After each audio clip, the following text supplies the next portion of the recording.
Hello दोस्तों, नमस्कार। कैसे हैं आप लोग। मैं विष्णु कुमार आप सभी का अपने YouTube चैनल के इस वीडियो पर हार्दिक स्वागत करता हूं। दोस्तों, आज के इस वीडियो क्लासेज में मैं आप लोग को प्रश्नावली 2.5 का जो प्रश्न नंबर 3 है उसको मैं आप लोग को इस वीडियो के माध्यम से सोल्व करना सिखाऊंगा।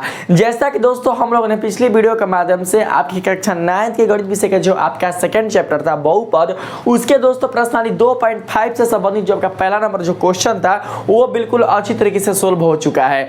आज के इस वीडियो क्लासेस में दोस्तों मैं आप लोग को इसी प्रश्नावली का जो दोस्तों प्रश्न नंबर 2 है उसका मैं सोल्व कर आप लोग को इतनी सरल तरीके से बताऊंगा कि दोस्तों आप लोग इसका सॉल्यूशन करने में कभी भी आप लोग भूल नहीं कर सकते हैं। तो आइए सबसे पहले हम लोग क्या करते हैं कि जो प्रश्न नंबर 2 में दिया हुआ दोस्तों जो क्वेश्चन है उसे हम लोग थोड़ा सा पढ़कर इसको समझ लेते हैं। तो यहाँ पर दोस्तों आप लोग समझ सकते हैं कि यहाँ पर क्या बताया जा रहा है। यहाँ पर दिया जा रहा है दोस्तों, सीधे गुणा किए बिना निम्नलिखित गुणनफलों के मान ज्ञात कीजिए।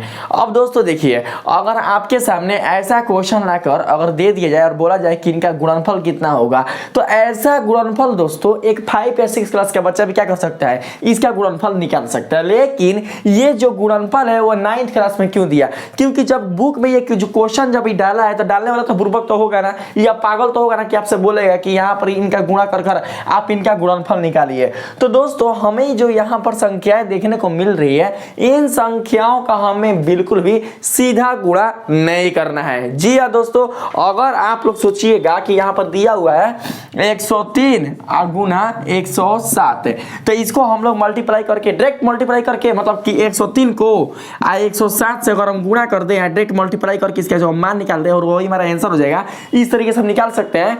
तो ऐसा दोस्तों बिल्कुल भी नहीं है, क्योंकि आपके दोस्तों यहाँ पर नोट में यानी जो यहाँ 2 नंबर जो दिया जा रहा है इसी में दोस्तों आपसे बोला जा रहा है सीधे गुणा किए बिना निम्नलिखित गुणनफलों का मान आपको ज्ञात करना है। तो सीधा गुणा कौन है? तो सीधा गुणा दोस्तों यही है, सीधा सीधा यही ना है। अगर हम आपसे बोले कि आप 50 को 30 से मल्टीप्लाई कीजिए, तो आप क्या करिएगा, आप सिंपली रूप से 50 को 30 से मल्टीप्लाई कर दीजिएगा, यानी कि 5 3 15 सिंपल से 2 जीरो यहाँ पर उतार दीजिएगा। तो इसका मतलब ये हुआ कि 50 को अगर हम 30 से मल्टीप्लाई करें तो हमारे पास इसका जो मल्टीप्लीकेशन है वो कितना निकल कर आएगा, तो 1500। तो दोस्तों हमको यहाँ पर सीधा गुणा ना करके हमको क्या करना है कि इसको सर्वसंख्या के आधार पर इसका गुणनफल निकालना है। कैसे कैसे निकालेंगे आप लोग ध्यान से इस चीज को देखते रहिएगा, ठीक है। आपको दोस्तों बिल्कुल भी अच्छी तरीके से ये आपका जो क्वेश्चन है आपको समझ में आएगी।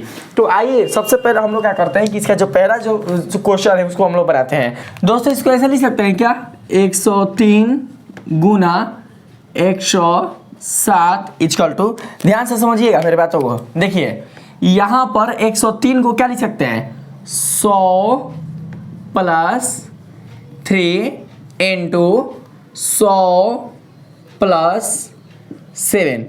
मैंने आप लोग को एक वीडियो बनाकर बताया था कि उसमें कितने सारे सर्वसंख्याएं होती हैं, और उन सर्वसंख्याओं की सहायता से आप लोग क्या कर सकते हैं, इन क्वेश्चन का सलूशन कर सकते हैं। क्योंकि दोस्तों अगर आपको उन सभी संख्याओं का जो दोस्तों जो सूत्र होते हैं अगर आपको पता रहेगा तभी इन क्वेश्चनों का आप सलूशन कर पाइएगा, अन्यथा आप लोग नहीं कर सकते हैं। तो दोस्तों हम यहाँ पर सबसे पहले देखेंगे कि देखिए इसको हमने क्या किया कि 103 को हमने यहाँ पर ले लिया 100 प्लस 3, और जो 107 है उसको हमने ले लिया यहाँ पर 100 प्लस 7 यानी 100 प्लस 7। तो ऐसा हमने क्यों किया दोस्तों, हमने ऐसा इसलिए किया क्योंकि हमें इसको सर्वसंख्या पर क्या करना है, आरोपित करना है। सर्वसंख्या के रूप में क्या करना है दोस्तों, इसको हमको लाना है, ठीक है। तो यहाँ पर हमने इस तरीके से कर दिया, यानी 103 जो और 107 था ये दोनों गुणा के रूप में है, अभी भी गुणा के रूप में है। बस फर्क क्या है कि यहाँ पर 100 प्लस 3 हुआ और यहाँ पर 100 प्लस 7 है, यानी कि अगर 103 को जोड़ दे फिर भी 103 होगा, और 100 और 7 को जोड़ दे फिर भी क्या होगा, 107 होगा। तो यहाँ पर दोस्तों हम लोग क्या कर सकते हैं, लिख सकते हैं, क्योंकि मान लिया कि x बराबर 100, a बराबर 3 तथा b बराबर 7, ठीक है। हमने यहाँ पर मान लिया ये जो 100 है दोस्तों 100, तो इसको हमने मान लिया x, जो 3 है इसे हमने मान लिया यहाँ पर a, और जो 7 है इसे दोस्तों हम लोगों ने यहाँ पर मान लिया b। अब लिखते हैं यहाँ पर चूंकि सर्वसंख्या के प्रयोग से। दोस्तों यहाँ पर देखिए हमेशा यहाँ पर कौन सा सर्वसंख्या लगाएं जो कि इस पर क्या हो, डिपेंडेंट हो। मतलब हम लोग क्या कर सके कि इसकी ये जो आपका मान दिया हुआ है उस सर्वसंख्या की सहायता से हम लोग क्या कर सके, इसका मान हम लोग निकाल सके। तो दोस्तों देखिए सबसे पहले हम लोग यहाँ पर लिखते हैं, देखिए सबसे पहले यहाँ पर हम लोग दोस्तों लिखते हैं, देखिए 100 देखिए यहाँ पर भी 100 है और यहाँ पर भी 100 है, ठीक है। तो कहने का मतलब कि यहाँ पर 100 को हमने क्या माना, 100 को हमने x माना, तो लिखते हैं x, प्लस है तो प्लस ठीक है, 3 है ना, 3 को क्या माने, देखिए तो दोस्तों 3 को हमने ए माना है तो यहाँ पर ए रख दीजिए, ठीक। इनटू 100 प्लस 7, तो 100 को आपने क्या माना तो x, तो यहाँ पर x ले लीजिए। आप प्लस 7 को आपने क्या माना b, तो यहाँ पर आप b ले लीजिए, ठीक है। अब दोस्तों देखिए कुछ आपके माइंड में आ रहा है, बताइए, यानी कि इसका फॉर्मूला कुछ होता है, यानी अगर कोई आपसे पूछे कि x plus A into x plus B equal to कितना होता है, तो आपको दोस्तों ये आना चाहिए। तो मैं आप सभी को बता दूं कि x plus A into x plus B बराबर होता है भाई मोरे x square plus A plus B into x plus A B, और इसे आप लोग मान लीजिए समीकरण फर्स्ट। और क्या करेंगे कि समीकरण 1 में सबका मान रखेंगे, जो जो आपने अभी माना। क्या माना तो x का मान 100 माना, a का मान आपने 3 माना और b का मान आपने 7 माना। तो जहां जहां x है और जहां जहां a और b है वहां वहां इन मानों को हमको क्या करना है, प्रतिस्थापित कर देना है। तो यहां पर दोस्तों लिखेंगे अब समीकरण 1 में सभी का मान रखने पर रखेंगे, x के स्थान पर है 100 तो 100 प्लस a के स्थान पर है 3 तो 3, x के स्थान पर है 100 तो लिखेंगे 100 प्लस b के स्थान पर कौन है 7 तो यहाँ पर लिखेंगे 7। फिर दोस्तों देखिए यहाँ पर क्या है एक्स स्क्वायर है ना, तो सबसे पहले हम लोग क्या करेंगे x का मान लेंगे। x का मान कितना है भाई तो 100, तो ले लेंगे 100 का whole square plus a plus b, a क्या है भाई तो 3 तो लेंगे 3, b क्या है भाई 7 तो यहाँ पर ले लेंगे 7 इंटू एक्स, एक्स क्या माना है आपने 100 तो यहाँ पर हम लोग ले लेंगे 100, ठीक है। प्लस a आपने क्या माना 3, b आपने क्या माना 7। अब देखिए आगे इसका कैलकुलेशन करेंगे, देखिए इसी का ना गुणनफल करना था, सॉरी गुणनफल करना था इसी का ना, तो दोस्तों हम लोग क्या करते हैं इसका गुणनफल करते हैं। 100 का स्क्वायर करेंगे तो यहाँ पर निकल कर आएगा 2 दूनी के 4, ठीक है, यानी कि 10,000। आप प्लस 7 3 कितना होता है 7 3 होता है दोस्तों 10, और 10 को 100 से गुणा करेंगे कितना आएगा 1000, 7 3 10 और 10 को 100 से मल्टीप्लाई करेंगे तो 1000 प्लस 7 3 के कितना होता है 21, तो यहाँ पर हम लोग ले लेंगे 21, ठीक है। उसके बाद देखिए दोस्तों ये कितना है तो ये है आपका 10,000, ये कितना है 1000, 10,000 1000 कितना होता है 11,021, यानी कि यहाँ पर हम लोग इसका जो मान है वो कितना लिख लेंगे तो 11,021। तो यहाँ पर देख सकते हैं इकाई दहाई सैकड़ा हजार 10,000, यानी कि 11,021 क्या होगा इसका राइट आंसर हो जाएगा। तो आप लोग दोस्तों क्या कर सकते हैं इस तरीके से इन क्वेश्चनों का आप लोग बिल्कुल अच्छी तरीके से हल कर सकते हैं। तो मुझे उम्मीद है कि आप लोगों को समझ में आया है कि हम लोग किस तरीके से इसका सोल्यूशन कर सकते हैं। दोस्तों मैं चाहूँ तो और भी शॉर्ट तरीके से मैं इसे बना सकता था, लेकिन मैंने जो यहाँ पर तरीका अपनाया है आप लोगों के लिए ये बहुत ही दोस्तों बेस्ट तरीका है। इसमें कितना भी अगर मतलब मैथ में कमजोर अगर स्टूडेंट होंगे तो दोस्तों इसे बनाने में बिल्कुल भी भूल नहीं कर सकते, क्योंकि इसे आराम से क्या कर सकते हैं वो बना सकते हैं। आइए जरा हम लोग क्या करते हैं कि जो 2 नंबर है उसको थोड़ा सा हम लोग देख लेते हैं। क्या है तो 95 गुणा 96 ना, तो लिखेंगे 95 और गुना में 96 इक्वल टू। अब बताइए इसको कैसे लिखेंगे दोस्तों, ये आपके ऊपर है। इस तरीके से आप लोग लिखना कि आपके सर्वसामिका पर ये क्या हो आधारित हो जाए, ठीक है। तो दोस्तों देखिए हम चाहें तो इसको इस तरीके से भी लिख सकते हैं, यानी कि 100 माइनस 5 इंटू 100 माइनस 6, यानी 100 में से 5 जाएगा तो भाई 95 होगा, बात वही है। 100 में से 6 जाएगा तो आपका 96 होगा, सॉरी 100 में से 4 जाएगा तो आपका 96 होगा, ठीक। तो बात वही है। और नहीं तो अगर चाहे तो हम लोग ऐसे भी लिख सकते हैं, कैसे तो 90 प्लस 5 और 90 प्लस 6। अब आप लोग यहाँ पर कहिएगा कि सर हम लोग चाहे तो ऐसे भी लिख सकते हैं 90 प्लस 5 इंटू 90 प्लस 6, सिंपल से। तो फिर हम लोग यहाँ पर 100 ही क्यों मानेंगे, 100 ही क्यों मानकर चलेंगे, हम लोग चाहे तो ऐसे भी लिख सकते हैं। तो दोस्तों आप लोग मेरी बातों को गौर से सुनिएगा, ठीक है। दोस्तों यहाँ पर कैलकुलेशन को ईजी बनाने के लिए, यानी कि जब आप एग्जाम हॉल में ऐसे क्वेश्चन का सोल्यूशन करिएगा तो दोस्तों इन क्वेश्चनों का सोल्यूशन करने के लिए, यानी इनका कैलकुलेशन करने के लिए आपके पास तो कोई कैलकुलेटर तो नहीं होगा, आपके पास कोई फोन तो नहीं होगा। जब फोन ही नहीं होगा तो कैलकुलेटर कहां से होगा बताइए। तो दोस्तों वहां पर आपको ये क्या करना होगा, आपको यहां पर कैलकुलेट करना होगा और कैलकुलेट कर इसका सही मान निकालना होगा। तो दोस्तों आपको परीक्षा में टाइम क्या रहता है कम, तो परीक्षा में जब टाइम रहता है कम तो उस स्थिति में हमको क्या करना है कि हमें इस तरीके से इसका सोल्यूशन करना है कि बहुत ही सरल तरीके से क्या कर सकें, इसका हम लोग कैलकुलेट कर सकें। अगर दोस्तों आप लोग 90 लेकर चलिएगा ना तो आपका मान निकलेगा, मैं ऐसा नहीं बोल रहा हूं कि मान नहीं निकलेगा, मान निकलेगा, लेकिन दोस्तों आपका जो कैलकुलेशन कैलकुलेशन निकल कर आएगा, यानी यहाँ पर जब कैलकुलेशन करिएगा तो दोस्तों काफी हार्ड हो जाएगा, यानी जोड़ने में थोड़ा सा आपको ज्यादा समय लगेगा, थोड़ा सा ज्यादा समय लगेगा। इसीलिए हम लोगों ने यहाँ पर क्या किया कि यहाँ पर 100 माइनस 5 और 100 माइनस 4 लेकर चलने का प्रयास किया। तो इसी को क्या कीजिएगा आप लोग यहाँ पर ले लीजिएगा। तो क्या कर सकते हैं, लिखेंगे सिंपली रूप से क्या दोस्तों, तो लिखेंगे 100 माइनस 5 इंटू 100 माइनस 4, ऐसे, ठीक है। उसके बाद क्या करेंगे भाई हम लोग, तो मान लेंगे, तो लिखेंगे चूंकि मान लिया कि x हो जाएगा 100 और a हो जाएगा आपका -5। देखिएगा मेरी बातों को ध्यान समझिएगा, x हमने क्या माना 100 और जो a है ना a, इसको डायरेक्ट आप लोग क्या कीजिए -5 अब कितना सूत्र याद रखिएगा आप लोग, कितना सूत्र है। अब देखिए ये माइनस, यहाँ पर भी माइनस है, यहाँ पर माइनस है। अभी आप लोगों ने कौन सा फॉर्मूला लगाया, प्लस के लिए, अब यहाँ पर आ गया माइनस के लिए। तो कौन को फॉर्मूला याद रखिएगा, तो ऐसा बिल्कुल भी नहीं करना है। बस सिंपल रूप से क्या करना है कि जो आपका ए और बी का मान अगर चिन्ह का बदलाव के साथ आया है तो हम लोग क्या करेंगे कि उसको चिन्ह के साथ ले लेंगे। कैसे हमने यहाँ पर लिया चिन्ह के साथ, +3 +7, क्यों, क्योंकि यहाँ पर प्लस प्लस आया है। तो हम लोग क्या करेंगे यहाँ पर चिन्ह के साथ लेंगे, ये है -5 तथा आपका जो b है वो कितना हो जाएगा, तो आपका जो b है दोस्तों वो हो जाएगा -4 लिखेंगे। चूंकि सर्वसमीका के प्रयोग से जो यहाँ पर मैंने लगाया है ना, यही वाला लगाना है आप लोग को। और इसे दोस्तों आप लोग मान लीजिए समीकरण 1, और फिर क्या करेंगे कि समीकरण 1 में सभी का मान रखेंगे, रख देंगे। रखिए x को क्या माना है आपने 100, तो यहाँ पर ले लेंगे 100 प्लस, देखिए प्लस है ना, तो प्लस a क्या है -5, तो यहाँ पर लेंगे -5 इनटू, आगे देखिए क्या इसमें x है ना, तो यहाँ पर ले लेंगे x के स्थान पर 100, क्योंकि 100 आपने x के स्थान पर क्या किया है, माना है।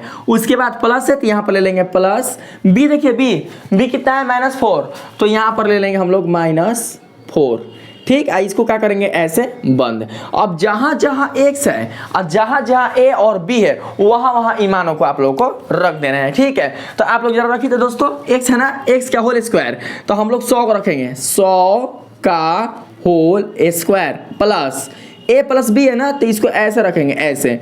a का मान कितना है, तो -5, तो ले लेंगे -5, प्लस है तो प्लस b कितना है -4, तो यहाँ पर ले लेंगे -4, इसको ऐसे बंद कर देंगे। और कोष्ट में x है ना, तो x का मान कितना आएगा 100, तो यहाँ पर आपका हो जाएगा 100 प्लस AB, तो a कितना है भाई, तो -5, तो यहाँ पर हम लोग ले लेंगे -5 और यहाँ पर हो जाएगा -4, ठीक। इस तरीके से अब आगे देखिएगा कैसे करेंगे हम लोग, प्लस माइनस माइनस, यानी कि हो जाएगा 100 -5 इंटू 100 प्लस माइनस माइनस, तो यहाँ पर हो जाएगा -4 इक्वल टू। अब देखिए आगे कैसे करेंगे दोस्तों, देखिए 100 का स्क्वायर करेंगे कितना आएगा, तो यहाँ पर 4 को 0 हो जाएगा, यानी कि 10,000 प्लस। अब आगे देखिए दोस्तों समझिएगा, प्लस माइनस कितना होता है माइनस, और माइनस माइनस कितना होता है प्लस। मेरी बात को समझिएगा आप लोग, प्लस माइनस माइनस यानी कि माइनस, ठीक है। अब माइनस माइनस कितना होगा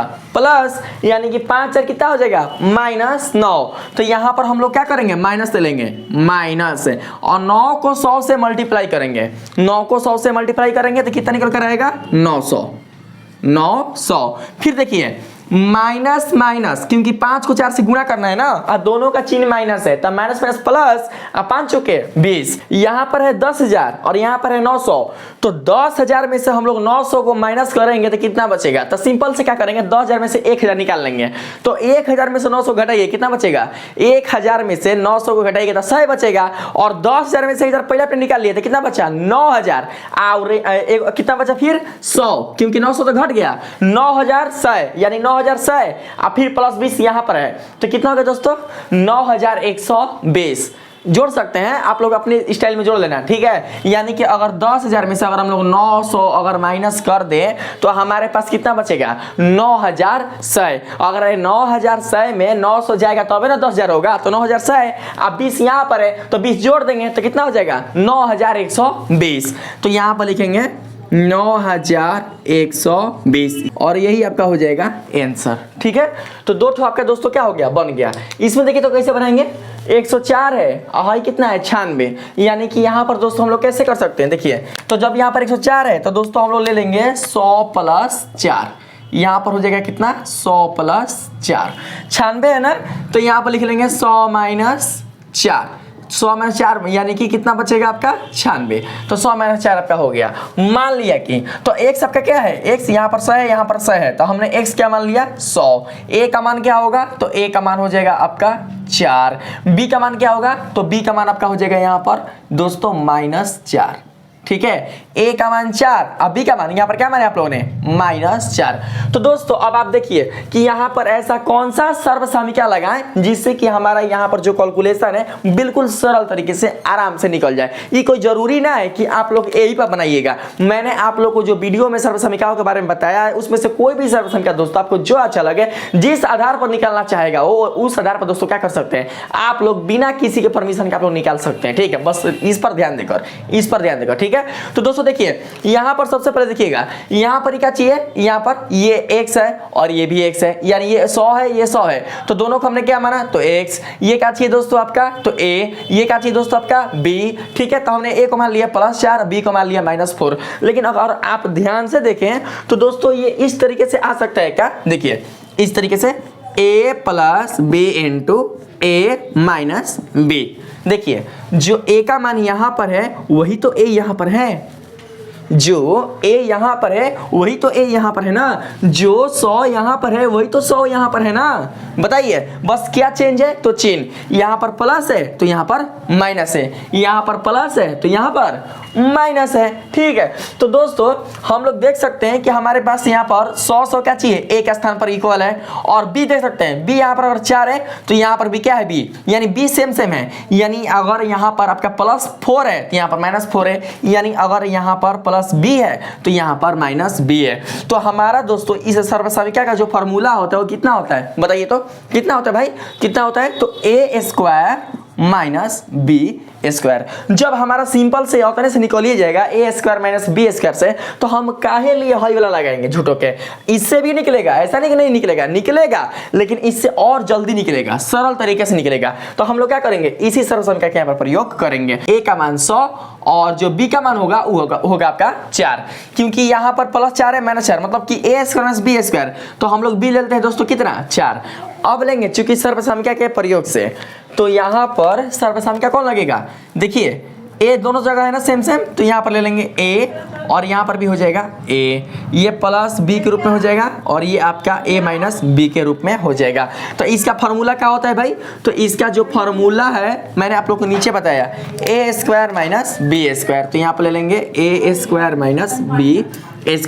तो लिखेंगे वही चीज बा अब समीकरण 1 में, यानी कि इसको हमने क्या मान लिया, समीकरण फर्स्ट। समझ रहे ना आप लोग, कैसे कैसे मैं बता रहा हूँ आप लोग को। देखिए हमने इसको और इसको, इन दोनों को a मान लिया, क्योंकि दोस्तों यहाँ पर भी है और यहाँ पर भी है, यहाँ पर भी है और यहाँ पर भी है, इसलिए हमने इस फार्मूला का यूज ना करके इसका प्रयोग किया है। क्यों, क्योंकि ये जो फार्मूला है इसके तुलना में दोस्तों काफी मतलब क्या है, सरल है। अब ऐसा ना कि बोलिएगा कि सर जब आपका ये फार्मूला सरल है तो आप इसका प्रयोग क्यों कर रहे हैं, क्योंकि दोस्तों ये जो क्वेश्चन है ना आपका ये इसी पर निकलेगा, ये पर ना निकलेगा। देखिए हाँ ए का समान है, बी समान है बी समान है, या बी -4 तीनों समान है, प्लस माइनस होना चाहिए, तो माइनस तो है प्लस है इसमें, बताइए नहीं है ना, तो फिर कैसे निकालेंगे, बिल्कुल नहीं निकाल सकते हम लोग यहाँ पर। तो सब सोच समझ कर अच्छे से क्या करना है, हम लोग को यहाँ पर सोल्व करना है। तो हमने ले लिया यहाँ पर, तो मान को रख दीजिए, ए की जगह है 100 तो लिखेंगे 100 प्लस बी की जगह 4 तो लिखेंगे 4, फिर हो जाएगा 100 - 4 बराबर, देखिए a² है ना, तो a के स्थान पर रखेंगे हम लोग क्या, तो 100, तो ले लेंगे 100 का होल a² माइनस b बराबर 4 है ना, तो b के स्थान पर ले लेंगे 4 और उसका होल स्क्वायर। अब यहाँ पर करेंगे, देखिए 100 का स्क्वायर करेंगे तो कितना आएगा, 2 दूनी के 4 यानी कि 10,000। ठीक, यहाँ पर देखिए 4 चौके 16। अब आराम से घटा दीजिए, 10,000 में से 16 घटेगा, कितना बचेगा भाई, तो 10,000 में से 16 घटेगा तब का बचेगा 9,984। तो 84 6 90 10 यानी कि कितना हो जाएगा आपका 10,000, तो 9,000 कितना 9,984, यानी 84 में 16 जोड़ देंगे तो हो जाएगा आपका 1,000 और 9,000 कितना हो गया 10,000। तो इस प्रकार से ये भी क्या हो गया आपका आंसर निकल कर आ गया। तो दोस्तों अगर मेरा सॉल्यूशन आप लोग को अच्छा लगा है, इस सॉल्यूशन के माध्यम से आपका जो प्रश्न नंबर 2 का जो आपका दोस्तों जो क्वेश्चन है, अगर इनका बनाना दोस्तों आप लोगों को काफी सरल तरीके से समझ में आया है, तो प्लीज दोस्तों मेरे इस वीडियो को आप लोग लाइक कीजिएगा, सब्सक्राइब कीजिएगा और साथ ही अगर पसंद आए तो अपने दोस्तों में भी शेयर कीजिएगा। आज के लिए इतना ही, मिलते हैं दोस्तों इसका जो अगला प्रश्न है प्रश्न नंबर 3 उसके साथ अगले वीडियो में। तब तक के लिए धन्यवाद।